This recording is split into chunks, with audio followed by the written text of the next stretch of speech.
오늘 이번 시간에 우리는 로마서에 왔습니다. 우리가 아는 것처럼 바울의 14서신은 이 로마서는 첫 번째 쓴 서신이 아니죠.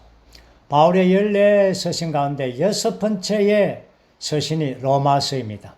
우리가 계속해서 바울의 이러한 기록 순서대로 우리는 지금 말씀을 추구하고 있습니다. 제일 첫 번째 쓴 서신이 데살로니가 전서, 그 다음에 후서, 그리고 갈라디아서, 그리고 고린도 전서와 고린도 후서, 이제 6번째 로마서입니다.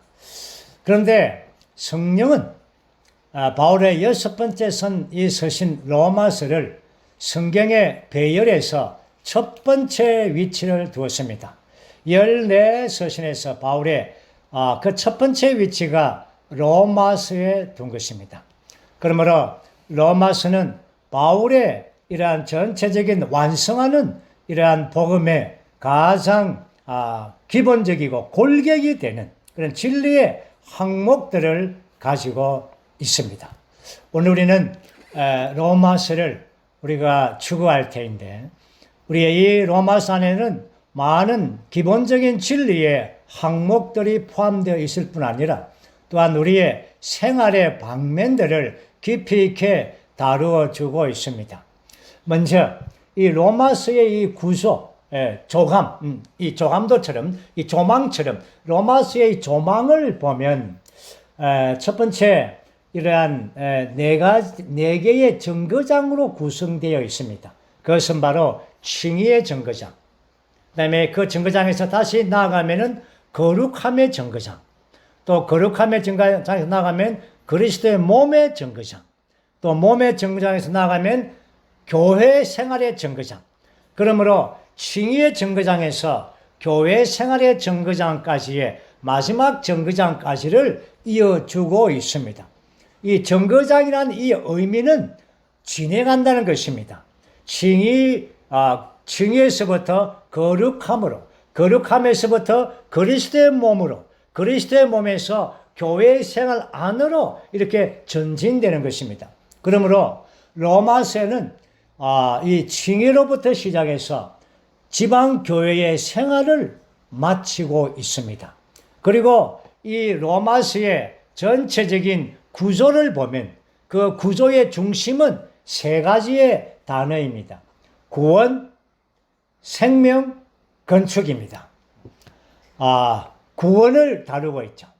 구원은 우리 진리 안에서 가장 기본적인 이러한 진리이죠. 그리고 우리가 구원받은 것은 바로 생명을 얻는 것입니다. 그리고 이 생명의 방면, 이 생명의 누림과 생명의 흐름과 생명의 방면을 이제 설명할 뿐 아니라 그리고 건축을 다룹니다. 구원은 생명을 받는 것이요, 생명은 건축을 위해 있는 것입니다. 그러므로 로마서는 우리가 구원받아서 지방 교회 안에서 건축됨으로 끝나는 것이다. 그리고 또 한 가지의 로마서의 큰 특징은 두 가지의 생활을 다루고 있습니다. 그것은 바로 개인적인 생활과 단체적인 교회 생활입니다. 우리가 어떻게 정상적인 그리스도인의 생활을 살 것인가, 그리고 합당한 교회 생활을 어떻게 살 것인가, 이거에 대한 생활에 대한 두 방면을 보여주고 있습니다.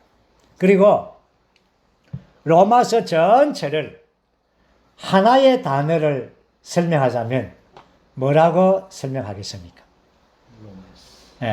로맨스입니다. 로마서와 로맨스는 언어가 비슷하죠. 그러나 그 내용은 천지차이죠. 로마서는 전체적으로 바로 로맨스, 하나님과 사람의 이러한 사랑의 관계를 보여주고 있습니다. 우리가 알듯이 성경 전체는 하나님과 사랑의 이러한 로맨스를 보여주고 있죠. 구약이든 신약이든 우리가 구약의 첫 번째 이 창세기를 열면 거기에 아담과 하와가 나오죠. 이것은 바로 이러한 신랑과 신부의 결혼 관계로 성경이 창세기가 시작됩니다. 이 의미는 하나님께서 결혼하고 싶다는 것입니다. 하나님은 혼자 계시는 것을 좋아하지 않습니다. 그러므로 성경 전체적으로 그 중심 사상은 하나님은 남자로서, 믿는 이들은 여자로서 한 남편과 한 아내의 이러한 사랑의 이야기, 이러한 로맨스를 성경 전체를 보여주고 있습니다. 그 중심이 오늘 로마서가 그 내용을 아주 밝게 이렇게 보여주고 있는 책이 바로 로마서인 것입니다. 결국 요한계시록에 이르게 되면 거기에는 그 영과 신부가 나오죠. 새 예루살렘으로 성경 전체가 완결됩니다. 다시 말해서 이러한 완전히 건축된 신부와 신랑이신 그분이 남편으로서 신부인 아내인 모든 믿는 이들과 함께 영원한 결혼으로 성경이 맞춰지는 것입니다. 이것이 우리의 운명이고 이것이 성경 전체의 핵심이고 이것이 로마서의 핵심인 것입니다. 이제 우리는 로마서의 내용에 들어갈 텐데 진리를 추구하는 것은 우리가 앞서 보았듯이 진리는 이러한 우리가 시간을 들여야 됩니다. 대가를 지불해야 됩니다. 그래서 그 안에 들어가서 이 차근차근하게 진리가 우리 안에 세워지는 것이 필요하죠. 진리를 추구하고 세워지는 것에 가장 좋은 것은 예를 들어서 우리가 지금 로마서라는 이 말씀을 추구하죠. 그러면 로마서를 추구할 때 각 장의 각 절들을 추구하고 랍스타디와 각주와 이러한 것들을 통하여 추구합니다. 그러나 그것보다도 제일 먼저 추구하는 것은 바로 그 성경의 개요입니다. 성경을 추구하는 사람들은 제일 먼저 기묘하고 아주 핵심적이고 아주 큰 그 기초를 놓는 것이 개요입니다.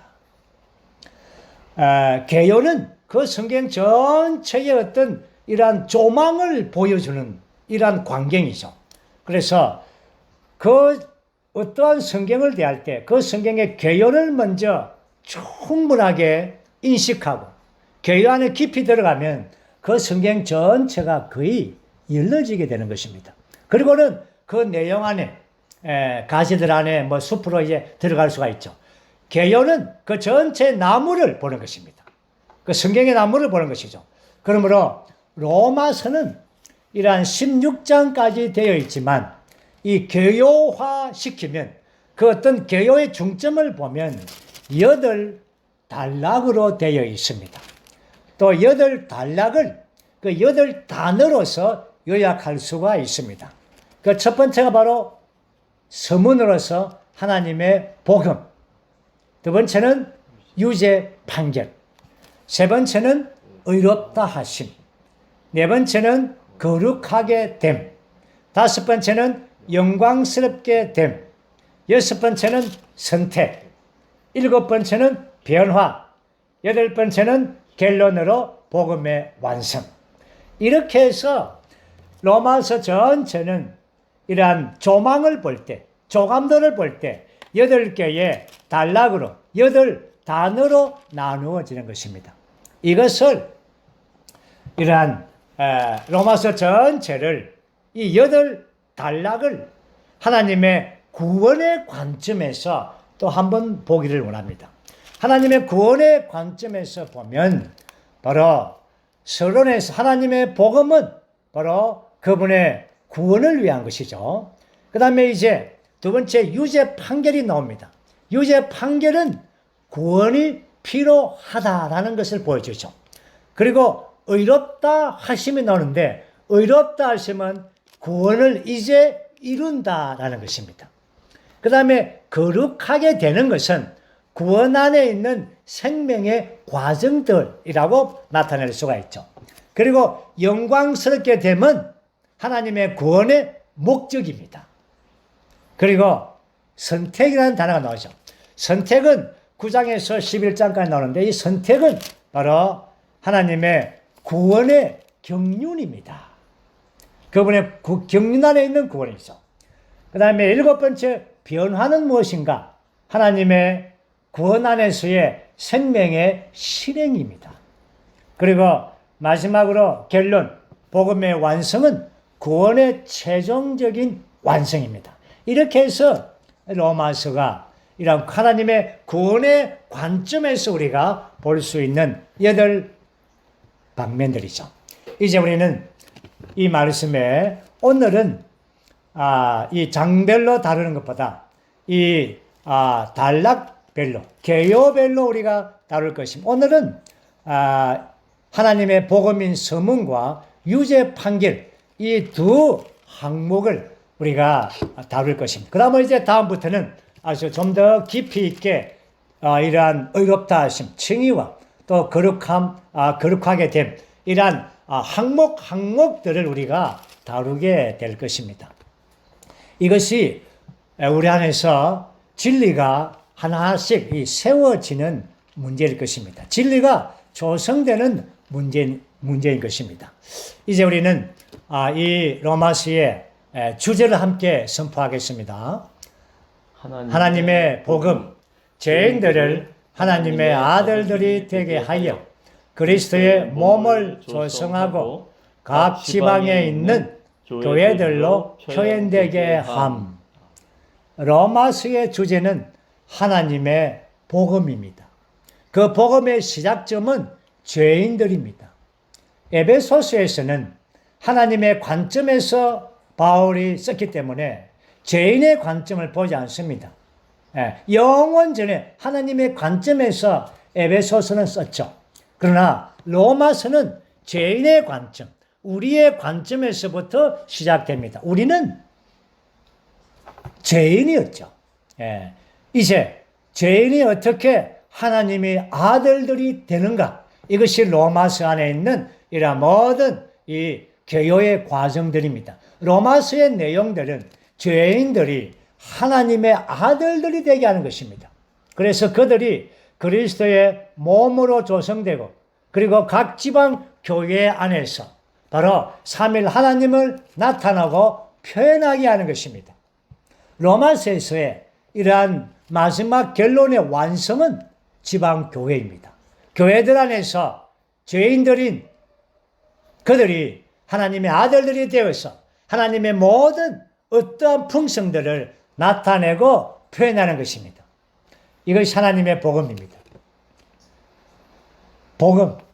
우리가 복음이라 할 때 대부분 오늘 기독교 안에 있는 대부분의 사람들은 사복음서를 말하죠. 그래서 마태복음, 마가복음, 누가복음, 요한복음. 그래서 이 복음, 네 방면의 예수님의 관점에서 본 복음. 복음이 무엇입니까? 복음은 우리말로 기쁜 소식이죠. 기쁜 소식이 무엇입니까? 바로 예수 그리스도입니다. 예수 그리스도가 복음이죠. 그러므로 사복음서는 제자들과 함께 있었죠. 제자들 가운데 계신 복음입니다. 그러나 로마서에서의 복음은 이제 더 이상 예수님은 제자들과 함께 있지 않고 이제 그분은 생명 주는 영이 되셔서 부활하신 그리스도께서 우리 안에 계십니다. 이것이 복음이죠.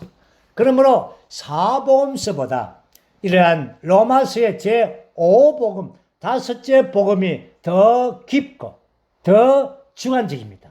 왜 그렇습니까? 부활하신 그리스도께서 우리 안에 들어오신 복음이기 때문이죠. 그러므로 이 복음을 지금 바울이 전하는 것입니다. 바울은 이러한 14서신을 통하여 하나님의 말씀을 완성했습니다. 사실 이것이 바울은 각 처마다, 각 도시마다 가서 그가 전한 복음의 내용인 것입니다. 이제 우리는 이 하나님의 복음에 관하여 먼저 볼 것입니다. 하나님의 복음은 이 5가지의 방면으로 구성되어 있습니다. 첫째, 이 복음은 성경에 약속된 것입니다. 두 번째는 이 복음은 그리스도입니다. 세 번째는 부름받은 사람에게 이 복음이 받아들여진 겁니다. 네 번째는 열심으로 전파되고 믿음으로 참여하게 된 겁니다. 마지막으로 이 복음은 하나님의 구원의 능력입니다. 이렇게 해서 이 하나님의 복음에 대한 서문으로서 5 항목의 방면으로서 바울이 기술하고 있습니다. 이제 첫 번째 항목은 1장 1절에서 2절까지입니다. 1절, 2절 우리가 함께 읽어보겠습니다. 그리스도 예수님의 노예요 부름받은 사도인 바울은 하나님의 복음을 위하여 분별되었습니다. 이 복음은 하나님께서 그분의 신원자들을 통하여 성경에 미리 약속하신 것이며 아멘. 바울이 전한 이 복음은 물론 바울은 계시로 이 모든 복음의 내용과 진리를 다 받았습니다. 그러나 그 바울이 받은 그 복음일지라도 그 복음은 미리 구약에 다 성경에 약속된 것입니다. 하나님께서 영원전에 계획하셨던 것을 이러한 구약의 신원자들을 통하여 약속했습니다. 그게 우리가 알듯이 구약의 모든 예표와 그림자와 예언과 약속의 모든 말씀들은 다 복음이신 그리스도에 관한 것입니다. 그러므로 바울은 그리스도 예수님의 노예이고 부름받은 사도로서 하나님의 복음을 위하여 분별되었습니다. 이 분별되었다고 말할 때 바울은 이러한 분별을 다시 말해서 복음을 위하여 선택되고 세워지고 보내어진 것을 다 포함하고 있습니다. 그리고 구약에서 여러 선지자들을 통하여 다 미리 약속된 것입니다. 이제 우리는 3절과 4절, 이 복음의 내용이 무엇인가에 대한 간단한 정의입니다. 3절, 4절. 하나님의 아들에 관한 것입니다. 이 아들은 육체에 따라 말하자면 다윗의 씨에서 나셨고 거룩한 영에 따라 말하자면 죽은 사람들 가운데서 부활하시어 능력으로 하나님의 아들로 인정되셨습니다. 이분은 곧 우리 주 예수 그리스도이십니다. 아멘. 이 복음의 내용은 하나님의 아들에 관한 것입니다. 하나님의 아들 그리스도는 그분은 인성과 신성을 가지신 분입니다. 여기서 바울은 첫 번째 인성을 다루었습니다. 육체에 따라 말하면 다윗의 씨에서 나섰고, 그리스도는 다윗의 씨, 인성을 가지신 분이고, 그 다음에 두 번째 또한 신성, 거룩한 영에 따라 말하면 부활의 능력으로 하나님의 아들로 인정되신 분입니다. 하나님의 아들로 인정되었다. 여기에서 우리는 아주 놀라운 큰 진리의 항목을 볼 수가 있습니다. 그러면은 그분이 이 땅에 오셨을 때 그분 그리스도는 하나님의 아들로 인정되지를 안 했습니까? 인정받지를 안 한 것입니까? 왜 여기서 부활함을 통하여 하나님의 아들로 인정되었다는 표현을 썼습니까? 이것은 바로 그분의 아들은 독생자로서 영원토록 하나님의 아들입니다. 그분 하나님의 아들을 로마서 8장에서는 그분의 아들을 땅에 보내셨다고 말합니다. 그런데 여기서 그분의 아들로 또 인정받았다라고 말합니다. 이것은 바로 그분은 영원전에서 영원토록 그분은 신성 안에서 그분은 하나님의 아들입니다. 그러나 그분의 육체를 따라 다윗의 씨에서 나서 사람의 본성을 입었을 때는 이 부분은 하나님의 아들의 방면이 아니었습니다. 그래서 그분은 이제 그분의 인성과 이 사람의 이러한 육체의 방면, 이러한 방면들이 이제 그분이 죽고 부활하심을 통하여, 이 부활하심을 통하여 이 사람의 인성의 방면, 주님께서 입으신 이 육체의 인성의 방면, 이 인성의 방면이 하나님의 아들로서 인정을 받은 것입니다. 그래서 부활을 통하여 그분의 인성까지도 하나님의 아들이 된 것입니다. 그러므로 그분은 부활 안에서 맏아들이 되었다고 말합니다. 그분은 맏아들이 되었다는 것은 많은 아들들을 산출한 것입니다. 우리는 그분에 대한 과정을 겪어서 그분은 맏아들로 인정을 받았었습니다. 그분은 신성과 인성에서 하나님의 아들이 되었습니다. 그분은 보좌에 계시고 또한 그분은 우리의 영 안에 계십니다. 우리는 또한 사람으로 태어났지 않습니까? 우리의 인성이 먼저 태어나서 그리고는 우리는 거듭날 때 하나님의 신성한 생명을 받았습니다. 그러면 우리는 계속적으로 우리는 변화의 과정을 겪는 것이죠. 주님께서 과정을 겪었듯이 우리 또한 변화의 과정을 겪어서 우리의 몸이 뭡니까? 변형될 때, 구속될 때, 그때에 완전히 이제 하나님의 아들로서 우리도 인정을 받게 되는 것입니다. 그때는 완전히 하나님의 맏아들과 하나님의 많은 아들들이 꼭 갖게 되는 것입니다. 물론 신격에서는 아니죠.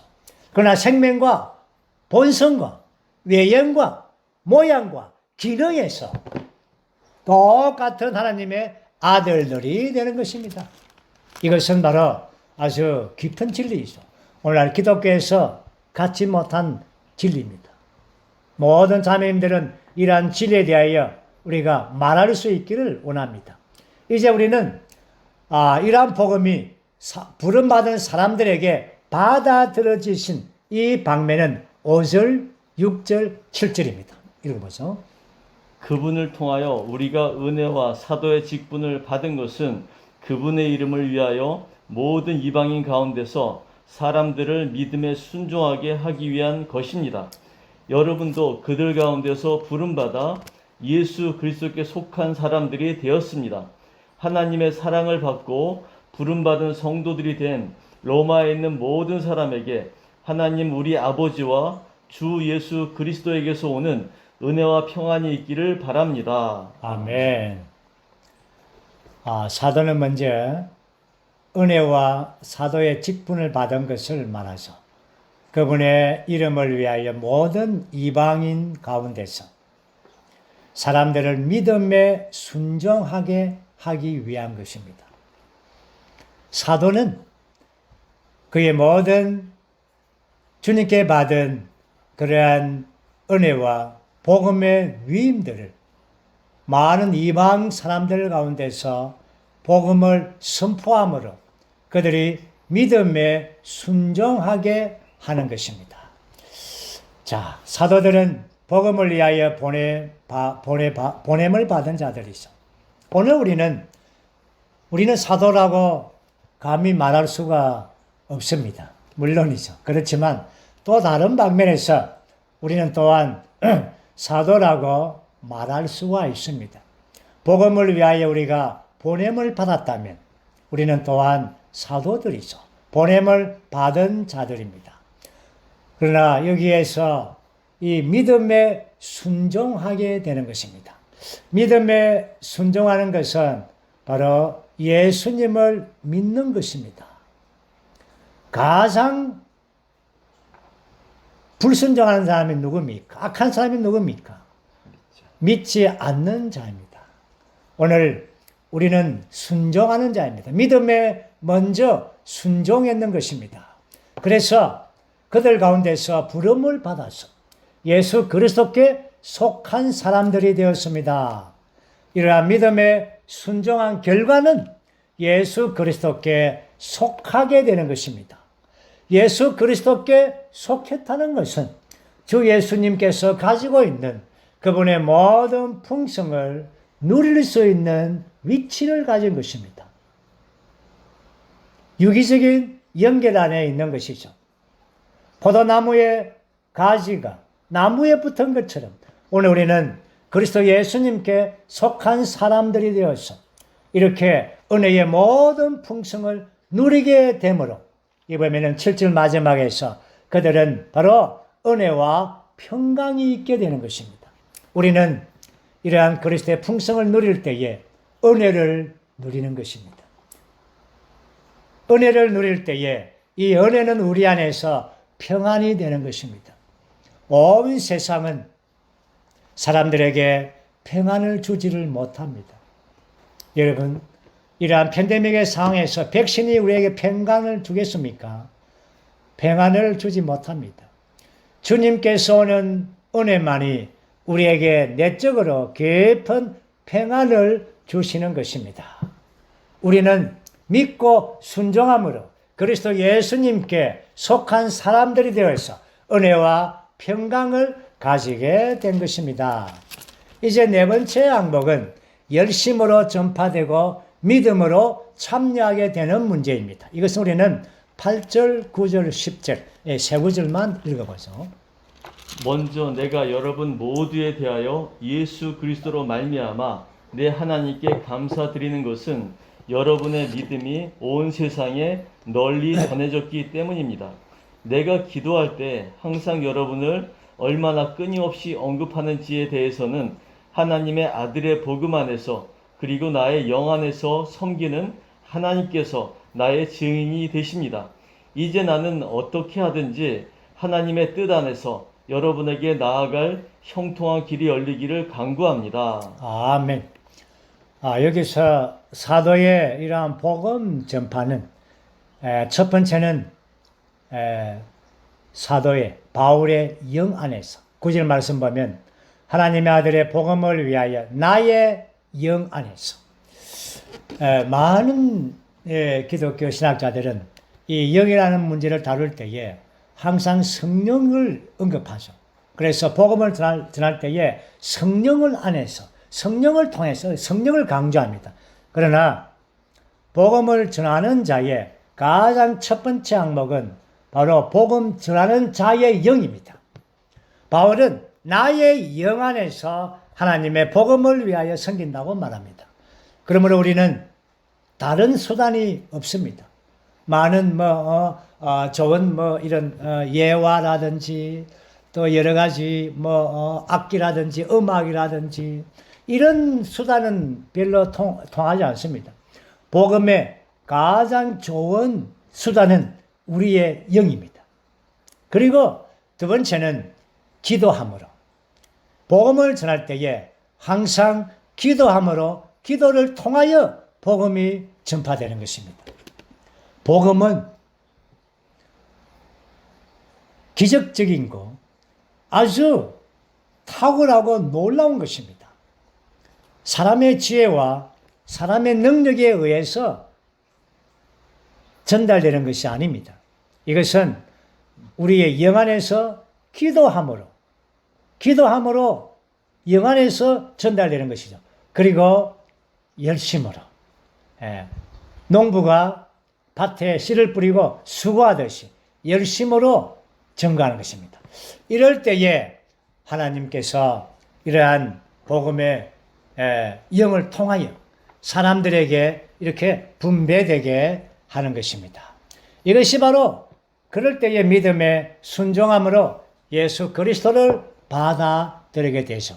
그럴 때 우리가 은혜와 평안이 있게 되고 그리고 그럴 때에 하나님의 의가 나타나게 되는 것입니다. 이것이 바로 16절과 17절 마지막 5번째 항목 하나님의 구원의 능력이죠.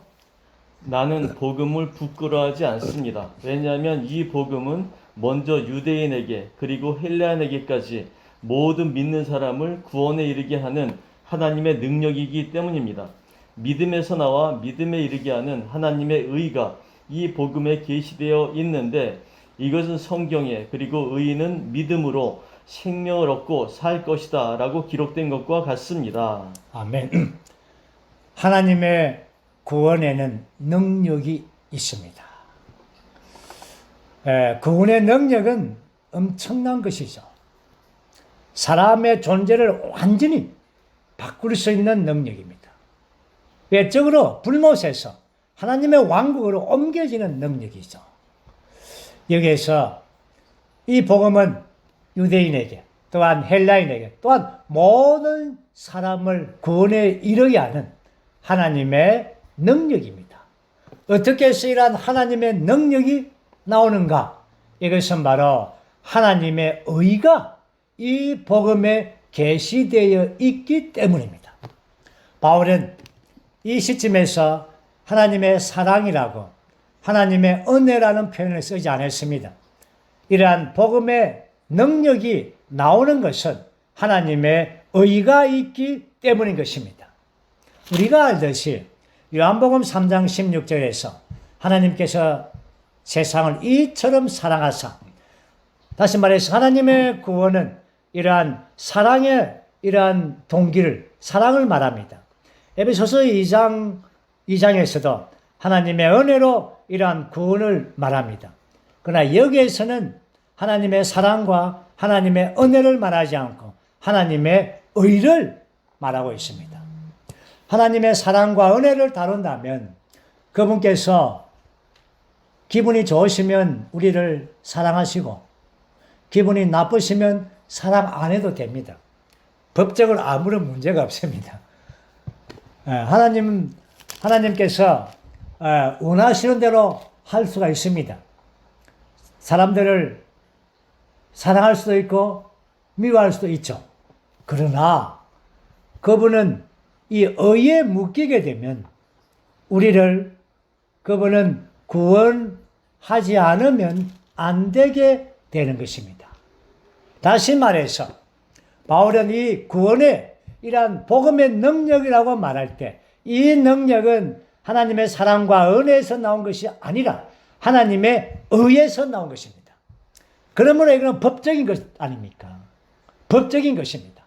오늘 우리가 주 예수님께서 이러한 율법의 모든 의를 이루었습니다. 그리고 하나님과 사람 앞에서 피를 흘리심으로 화목해 했습니다. 화해했습니다. 의를 이루었습니다. 그러므로 누구든지 예수님의 피를 의지해서 나아가는 자는 그는 하나님의 구원의 능력을 받습니다. 구원을 받는 것입니다. 만약에 주 예수님의 피에 근거해서 우리가 구원을 받고 하나님의 구원을 획득을 했습니다. 그런데 하나님께서 내가 너를 사랑하지 않기 때문에 네 행위가 별로 안 좋기 때문에 그거 취소해야 되겠다. 그렇게 할 수가 없는 것입니다. 사랑하는 것은 취소할 수 있습니다. 그러나 그분의 의는 보좌의 기초이고 그분은 의에 묶인 바 되어서 그리스도의 피에 의해서 우리가 마땅히 그분께 나아가면 그분은 우리를 구원하시고 우리에게 은혜와 풍성을 주지 않으면 안 되게 되는 것입니다. 이것이 바로 의인 것입니다. 우리는 하나님의 의가 이 복음에 계시되어 있습니다. 얼마나 놀라운 복음입니까? 모든 사람들은 주님을 믿고 이름을 부를 때에 하나님의 왕국 안으로 옮겨지는 것입니다. 이렇게 간단하고 이렇게 정말 쉬운 것이 어디 있습니까? 그런데 나중에 보면 알겠지만 많은 사람들은 이 구원에 참여하지 않습니다. 왜 그렇습니까? 불법이 지배하기 때문에, 불법의 영이 지배하기 때문에 이 구원에 동참하지 못하게 합니다. 많은 사람들이 그들의 지식에 하나님을 두지 않습니다. 소위 어렵다는 사람들은, 심지어 종교인들도 이러한 구원에 참여할 수가 없는 겁니다. 오늘 우리는 정말 죄인들로서 우리가 주님께 나와서 거저 주시는 이러한 구원의 은혜를 받게 되었습니다. 얼마나 감사합니까? 늘 우리 구원의 은혜를 생각할 때마다 감사가 넘치는 것입니다. 그뿐입니까? 우리는 앞으로 5장에서 6장, 8장 이제 계속 나가면 우리는 그분을 구원을 얻을 뿐 아니라 이제 우리는 생명 안에서 계속적으로 분배함 받고 생명 안에서 우리 온 존재가 변화되는 그런 구원을 또 체험하게 되는 것입니다. 이제 우리는 첫 번째 주제인 하나님의 구원에 관하여 다섯 번째 항목을 보았습니다. 다시 한 번 더 말해서 이 하나님의 구원에서는 성경에 의해서 미리 약속된 것이고 이 구원은 그리스도에 관한 것이고 또한 부름받은 사람들에게 받아들여지고 또한 열심으로 전파되고 믿음으로 참여하게 됨을 보았고 마지막으로 하나님의 이러한 구원은 능력이 있습니다. 왜냐하면 하나님의 의가 그 안에 있기 때문입니다. 이제 우리는 두 번째 이 교요의 항목입니다. 이것은 바로 유죄 판결입니다. 우리 과거의 성경에서는 정죄라고 했죠. 정죄, 유죄 판결입니다. 자, 유죄 판결이라고 말할 때에 우리의 기본적인 이 관념은 이 어떤 그 재판, 심판을 보게 되죠. 우리가 우리가 뭐 법정에 갈 일이 별로 거의 없죠. 법정에 가게 되면 이 유죄 판결을 내립니다. 거기에는 종류가 많습니다. 벌금형이 있고, 또 징역형이 있고, 있지 않습니까? 그런데 오늘 이 유죄 판결은 벌금형, 징역형이 있는 게 아니라 뭡니까?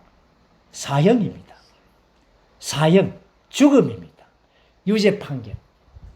다시 말해서 이러한 그리스도를 믿지 않으면 하나님께서 의로운 보좌에서 심판하는데 벌금형이다, 징역을 몇 년 살아 이런 게 아니라 바로 죽음이라는 겁니다. 사망이라는 겁니다. 엄중하죠. 그렇죠? 엄중한. 오늘날 인간 사회에서는 민주국가에서는 사형을 선고해도 사형 집행을 잘 안 합니다. 그런데 하나님의 법정에서는 이 죄는 사형입니다. 선고합니다. 집행합니다. 그날에 다 집행할 것입니다. 이것이 유죄 판결. 유죄 판결에 대하여 물론 우리는 이 방면에 대해서는 이제 벗어났기 때문에 자세하게 이 내용을 우리가 추구할 필요가 없다라고 생각할지 모르겠지만 그러나 우리는 유죄 판결이 무엇인지 또한 이 사도가 이 방면을 우리가 교통할 때에 이 부분을 함께 진리의 항목들로 우리가 배우기를 원합니다. 그래서 이러한 항목들을 다른 사람들에게 제시해 주기를 원합니다. 이 유죄 판결한 이 방면에서 사도는 네 항목을 다루고 있습니다. 첫째, 일반적으로 온 인류에 대하여. 그 다음에 두 번째는 특히 스스로 의롭다는 사람들에 대하여. 그 다음에 세 번째는 특별히 종교인들에 대해서. 그 다음에 마지막 네 번째는 포괄적으로 온 세상에 대하여. 이렇게 네 방면에 대하여 유죄 판결에 대하여 설명을 하고 있습니다. 우리는 이 방면을 말씀의 내용을 자세하게 보지 않고 그러나 이 내용 중에서 우리는 네 가지의 중심적인 내용을 볼 것입니다. 첫 번째는 죄악의 근원이 무엇인가를 볼 것입니다. 두 번째 보는 것은 죄악을 금지하는 길, 죄악을 막는 길을 또 보여주고 있습니다. 그 다음에 세 번째 보는 것은 종교인들에 대하여 자세하게 볼 것입니다. 네 번째 보는 것은 온 세상에 대한 완전히 소망이 없다. 이것을 볼 것입니다. 그래서 이 두 번째 유죄 판결에 관해서는 말씀을 사사치 보지 않고 이러한 네 가지 중심 항목 중심으로 우리가 볼 것입니다. 첫 번째 내용은 바로 죄악의 근원입니다. 죄악의 근원은 바로 사탄이죠. 1장 18절 말씀을 한번 읽어보죠.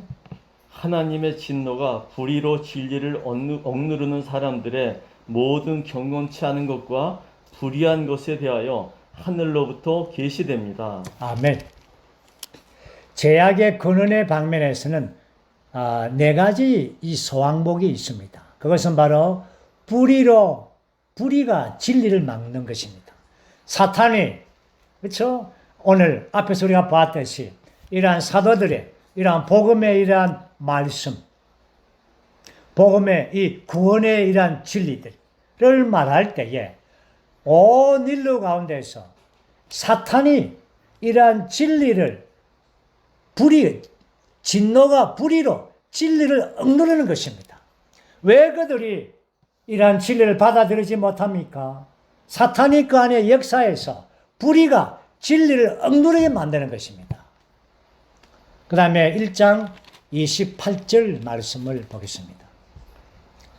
또한 그들이 자기들의 모든 지식 가운데 하나님 두기를 거절함으로 하나님은 그들이 인정받지 못할 생각을 하여 합당하지 않은 그 짓을 하도록 그들을 내버려 두셨습니다. 아멘. 그들은 지식에 하나님 두지 않기로 결정한 겁니다.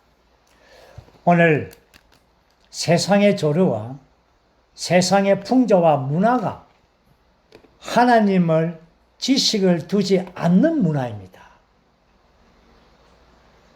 예를 들어서 사람들이 공자의 이야기 이러한 이야기는 아주 고상하다고 생각하고 듣습니다.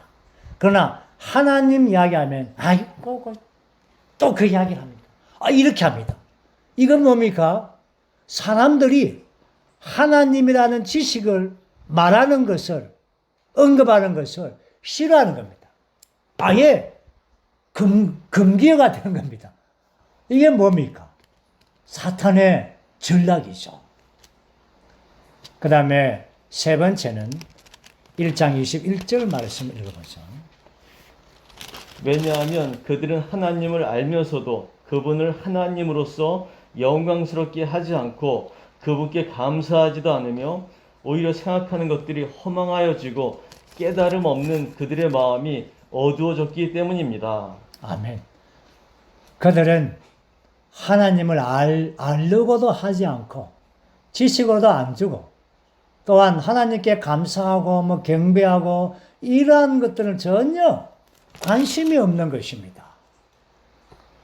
어쩌면 지식인들은 하나님의 존재는 알겠죠. 그렇지만 그들은 하나님께 어떤 감사와 영광을 돌리지 않습니다. 생각이 허망해져서 그들의 마음이 어두워지는 것입니다. 사람의 깊은 속에는 전도서 말씀 보면 영혼을 찾고자 하는 그 마음을 우리 존재 안에 심어놨습니다. 그 영이죠. 그 영혼을 찾고자 하는 게 마음이 있는데 이 마음이 어두워진 겁니다. 하나님이라는 이러한 어떤 지식인들은 왜 모르겠습니까? 하나님의 존재를. 많은 이러한 나중에 보였지만 이 세상의 창조와 이 사람의 몸의 신비와 그 과학의 오묘함과 이러한 것들을 추구할 때에 어떻게 그 하나님의 신의 어떤 영역을 모르겠습니까? 사람의 영역에서 있는 게 아니지 않습니까? 그렇지만 그렇게 알지만 그러나 그 마음이 허망해져서 어두워져서 하나님을 찾지 않는 것입니다. 심지어 여기에 네 번째의 항목은 하나님을 바꾸어 버립니다. 1장 24절, 25절. 그러므로 하나님은 그들의 마음의 정욕대로 더럽게 행하도록 그들을 내버려 두시어 그들의 몸을 서로 욕되게 하셨습니다. 그들은 하나님의 진리를 거짓과 맞바꾸고 창조물을 창조주보다 더 경배하고 섬겼지만 영원히 찬양을 받으실 분은 창조주이십니다. 아멘. 아멘. 아멘입니다. 예. 이러한 세상의 많은 사탄의 전략과 이 어두움이 온통 사람들이 하나님을 바꾸어 버립니다. 하나님을 바꾼다. 물론 우리가 밖에 있는 우상을 섬기는 이러한 것뿐 아니라 하나님을 바꾸는 것이 얼마나 많습니까? 자기들만이 가지고 있는 우상, 자기의 장래, 자기의 미래, 자기의 어떤 자녀들의 어떤 또 재물, 많은 어떤 하나님과 바꾸는 것들, 많은 것들이 있습니다. 그러므로 그들은 하나님을 버린 것입니다. 하나님을 바꿔버렸습니다. 그럴 때 하나님께서도 그들을 버리시는 것입니다. 정말 이 끔찍한 거 아닙니까? 사람이 하나님을 버릴지라도 하나님은 사람을 안 버려야 되지 않습니까? 끝까지 그 죄인이 구원받을 수 있도록 끝까지 하나님께서 그들을 붙잡아 주는 것은 얼마나 좋습니까? 그런데 이러한 하나님께서 그들을 버린다면 어떻게 되겠습니까? 소망이 없어지죠. 사람들은 하나님을 버립니다. 그런데 또 하나님은 어떤 경우에는 그 사람을 버리게 만듭니다. 하나님이 사람을 버릴 때 어떻게 됩니까? 24절 말씀. 그러므로 하나님은 그들이 마음의 정욕대로 더럽게 행하도록 그들을 내버려 두십니다. 이거 제일 비극입니다. 그들의 몸을 서로 욕되게 하였습니다. 하나님께서 그들을 내버리면 그런 사람들은 대부분 다 정욕에 빠집니다. 정욕도 아주 더러운 정욕에, 부끄러운 욕정에 빠지게 되는 것입니다. 그들은 상실된 생각을 가지는 것입니다. 음행과 혼란함, 방탕함, 오늘날 이러한 소수자 이런 것들 다 이런 것 하나님이 버린 것들입니다. 그렇지 않습니까? 완전히 상실된 생각을 갖게 되는 것입니다. 그러면은 그들은 어떻게 됩니까? 온갖 죄악들, 악한 것들에 빠지게 되는 것입니다. 29절, 30절.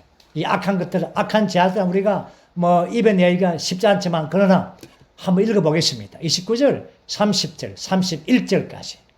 그들은 모든 불의와 사악과 탐욕과 악의가 가득하고 시기와 살인과 분쟁과 사기와 악행이 가득 차 있으며 수근수근하는 자요, 비방하는 자요, 하나님을 미워하는 자요, 무례한 자요, 거만한 자요, 뽐내는 자요, 악한 일을 도모하는 자요, 부모에게 불순종하는 자요, 몰지각한 자요, 약속을 저버리는 자요, 무정한 자요, 동정심이 없는 자입니다.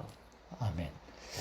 여기에 모든 악한 죄악들 이런 대로 빠지게 되는 것입니다. 자, 이제 우리는 유죄 판결에서의 두 번째 이 중점, 두 번째 우리가 이 진리의 중점입니다. 죄악을 금지하는 길입니다. 여기에서 우리는 죄악을 금지하는 사람은 창조할 때부터 하나님께서 이 창조할 때 사실 선하게 창조한 겁니다. 그렇죠? 그래서 이 선한 어떤 본능이 있습니다. 그래서 죄악을 금지하는 이 막는 길이 있는 것입니다. 자, 그 길을 우리는 몇 가지, 5가지의 이 소항목을 가지고 우리는 볼 것입니다. 죄악을 막는 길, 금지하는 길의 첫 번째 소항목은 1장 우리가 19절, 20절에서 본 것처럼 하나님의 창조를 통하여 하나님을 알게 하는 것입니다. 20절만 한번 보겠습니다. 20절. 세상이 창조된 예로 하나님의 보이지 않는 것들, 곧 그분의 영원한 능력과 신성한 특성들은 만드신 것들을 통하여 분명히 보게 되고 알게 되어 있습니다. 그러므로 사람들은 변명하지 못할 것입니다. 아멘.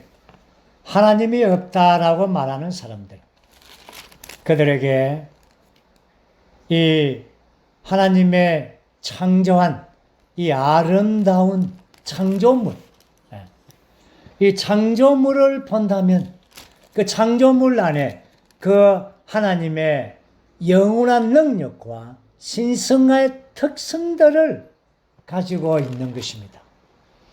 우리나라에도 아름다운 경치가 많죠. 외국에 특히 유럽 쪽에 가면 어마어마한 미국의 그랜드 캐년 북유럽의 그 아주 멋진 광경들, 정말 우리가 그 북유럽에 여행할 때 정말 어마어마한 그 광경들, 그 광경 뭐요? 그 광경들을 보고 모두가 다 하나님의 창조를 찬양하지 않습니까? 과연 이 엄청난 하나님의 창조물을 보고, 그렇죠? 보이지 않는 하나님의 신성한 특성들을 우리가 알게 되는 것입니다. 그리고 그뿐입니까? 사람의 창조를 보면 정말 의사들은 사람을 해부해보고 참 기묘한 것들을 얼마나 많습니까? 사람 속에 있는, 밖에도 정말 밖의 창조도 얼마나 아름답습니까? 저도 그걸 보면은 참 하나님이 저를 아름답게 창조했구나. 우리 사람은 다 만약에 내 입이 눈 가운데 있으면 얼마나 보기 흉했겠습니까? 제때에 이 눈과 눈썹이 다 있어가지고 땀을 흘리면은 그 방파제처럼 땀을 다 눈을 이렇게 막아주고, 그렇죠? 코가 딱 서니까는 잘생기게 이 입이 딱 얼마나 조화롭게 되어 있습니까?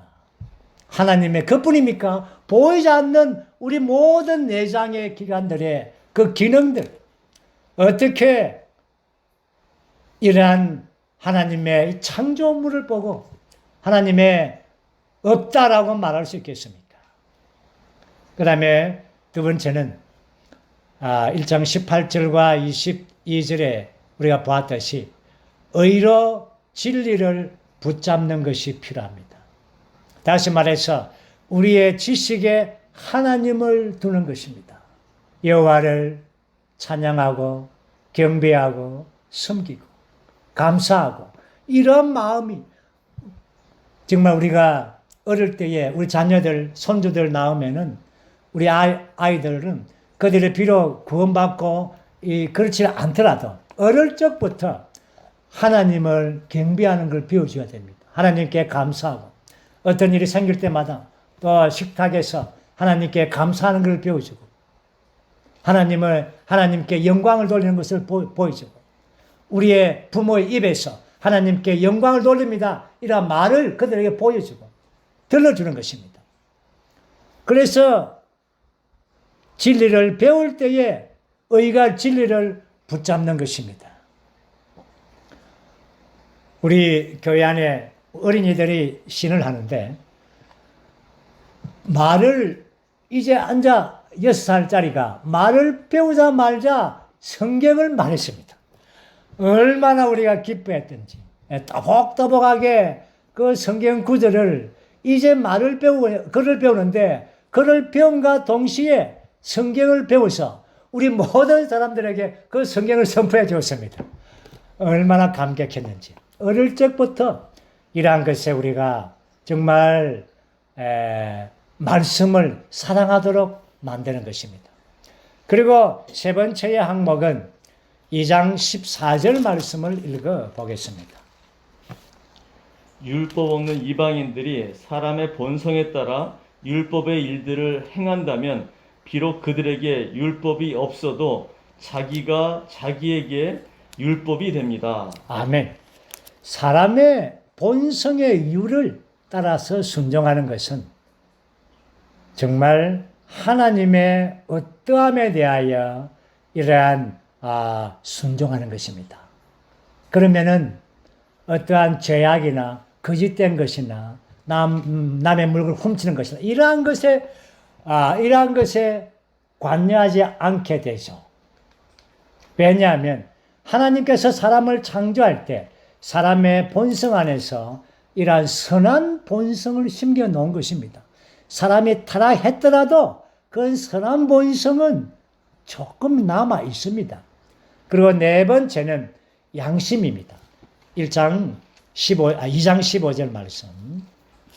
이런 사람들은 그들의 마음에 율법의 기능이 기록되어 있다는 것을 보여주는데 그들의 양심이 그것을 증언하고 그들의 이성이 서로 고발하거나 변명하기도 합니다. 아멘. 사람에게는 타락되었지만 그 양심이라는 것이 있습니다. 그래서 세상 사람들도 어떤 잘못을 저지르고 어떤 것을 훔치고 뭐 이렇게 하면은 뭡니까? 양심의 소리가 외칩니다. 강하게 외치죠. 소리를 지릅니다. 그런데 그 양심마저 파괴되어 버리면 정말 무덤덕해 버리면 정말 더러움에 계속 빠지게 되는 것입니다. 그리고 마지막 다섯 번째가 방금 2장 15절에서 보았듯이 합당한 이성에 주의하도록 우리의 생각 안에는 선한 법이 있습니다. 선한 이성이 있습니다.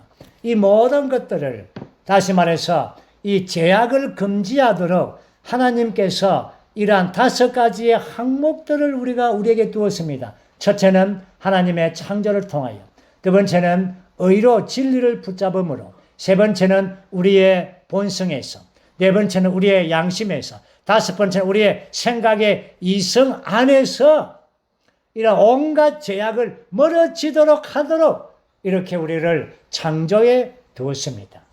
그래서 우리는 이걸 보존받는 것이 필요하죠. 물론 우리는 생명 안에서 구원을 받아버리면 모든 것을 우리가 다 구원받고 이기게 되는 것이죠.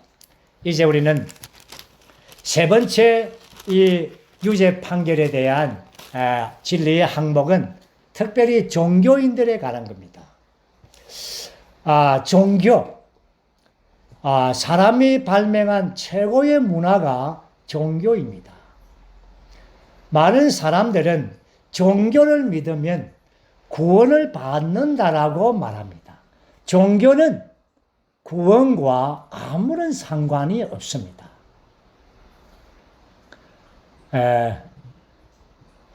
종교라고 말할 때에 이 지구상에는 종교가 딱 세 개가 있습니다. 제일 첫 번째, 아주 기본적이고 근본적인 종교가 유대교입니다. 두 번째는 기독교입니다. 이것은 천주교를 포함하고 있죠. 유대교는 구약 성경을 가지고 있고 기독교는 신구약 성경을 다 가지고 있습니다. 그 다음에 세 번째는 회교입니다. 이슬람은 코란이라는 걸 가지고 있습니다. 유대교하고 기독교의 어떤 부분을 모방했는 모조품입니다. 그들에게는 하나님을 가지고 있습니다. 셋 종교 다 하나님을 가지고 있습니다. 종교이죠.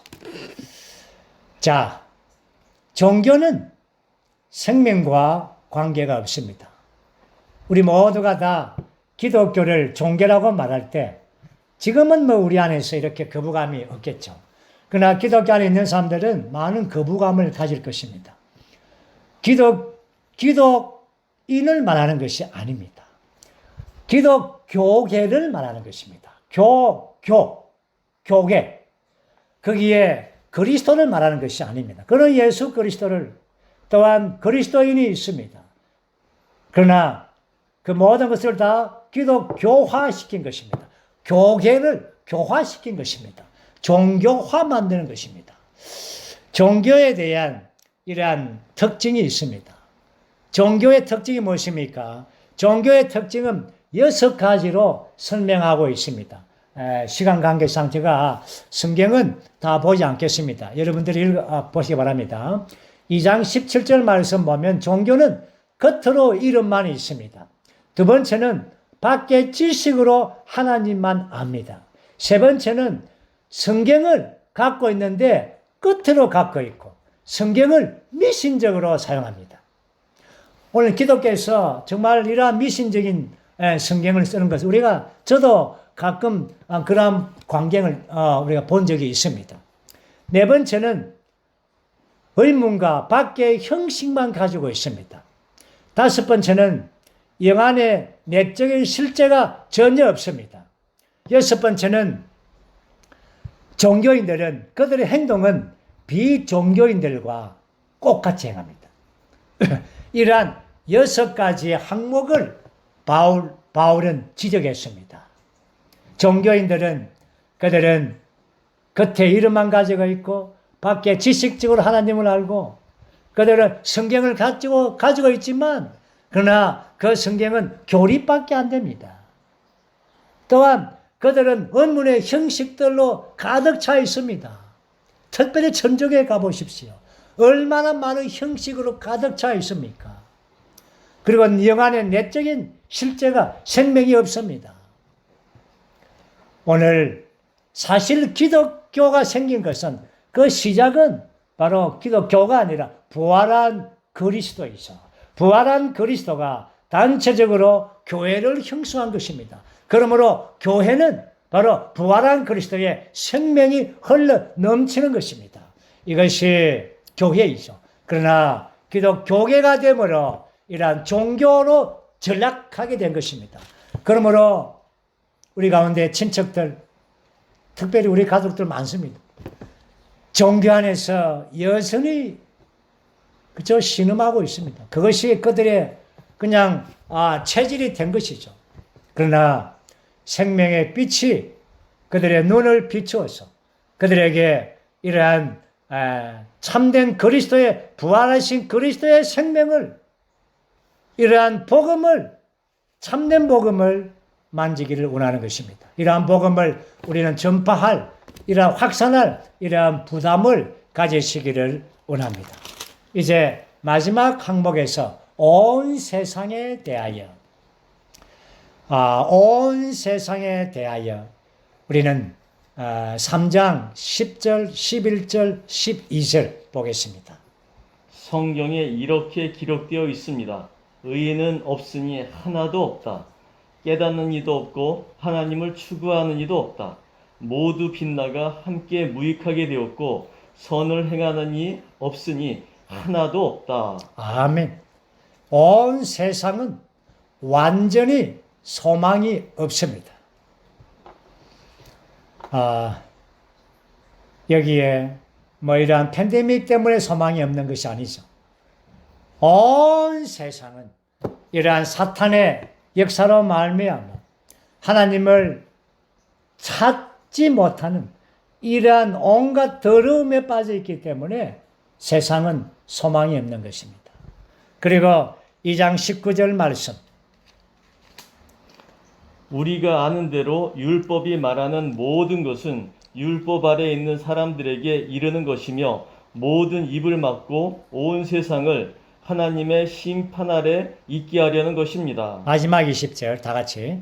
왜냐하면 율법의 행위로는 그분 앞에 의롭게 될 육체가 없기 때문이며 율법으로는 죄를 분명히 알 뿐이기 때문입니다. 아멘. 여기에 온 세상에 대하여 완전히 소망이 없음을 선포했습니다. 온 세상은 하나님의 심판 아래 있습니다. 만약에 종교 안에 있는 자들이요, 또한 율법을 지키는 자들이요, 뭐라고 말했습니까? 마지막에 율법의 행위로는 그분 앞에 의롭게 될 육체가 아무도 없습니다. 율법은 다만 죄를 알게 하는 것 뿐입니다. 그러므로 여기에 이제 온통 온 세상이 완전히 소망이 없는 유죄 판결 아래에 있습니다. 이제 다음 시간에 그러므로 우리에게는 의롭다 하심이, 그분의 생명의 구원이 우리에게는 필요한 것입니다. 이제 우리는 다음 시간에 이러한 방면들을 볼 것입니다. 주님을 찬양합니다.